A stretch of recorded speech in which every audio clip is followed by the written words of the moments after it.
কুমিল্লার আদর্শ সদর উপজেলার মানা গ্রামের আদর্শ কৃষক মঞ্জুর হোসেন কালো চালের ধান চাষ করে আবারও তাক লাগিয়ে দিয়েছেন।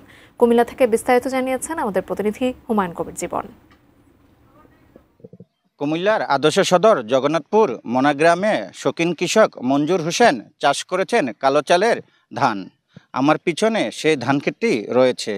এই কালো চালের ধানের যে ভালো ফলন হয়েছে সে বিষয় নিয়ে এলাকার কৃষকরাও খুশি, এবং এই কালো চালের ধান কি কি উপকারে লাগে সেই বিষয়ে আমরা কথা বলবো। আমার পাশে আছেন কৃষক মঞ্জু।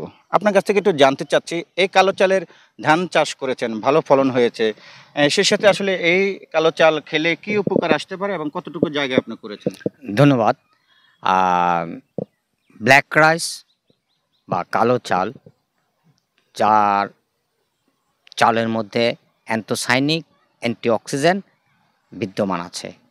এই চালের উপকারিতা হলো ডায়াবেটিক্স, হৃদরোগ এবং ক্যান্সার এবং অন্যান্য রোগেরও উপকারিতা আছে বিশেষজ্ঞদের মতে।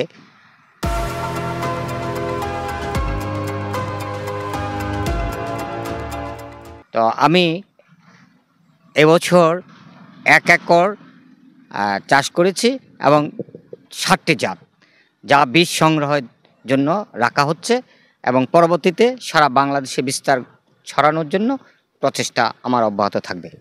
ধন্যবাদ। আপনি শুনছিলেন যে শৌখিন কৃষক মঞ্জুর হোসেন, তিনি কিন্তু জানাচ্ছিলেন বাংলাদেশে এই প্রথম তিনি কালো চালের ধান চাষ করেছেন এবং তিনি সফল হয়েছেন। সেই সাথে তিনি দাবি করেছেন ডায়াবেটিক্স এবং ক্যান্সার প্রতিরোধে এই কালো চালের ধান ভূমিকা রাখবে। এই ছিল কুমিল্লা থেকে আমার কাছ থেকে সর্বশেষ।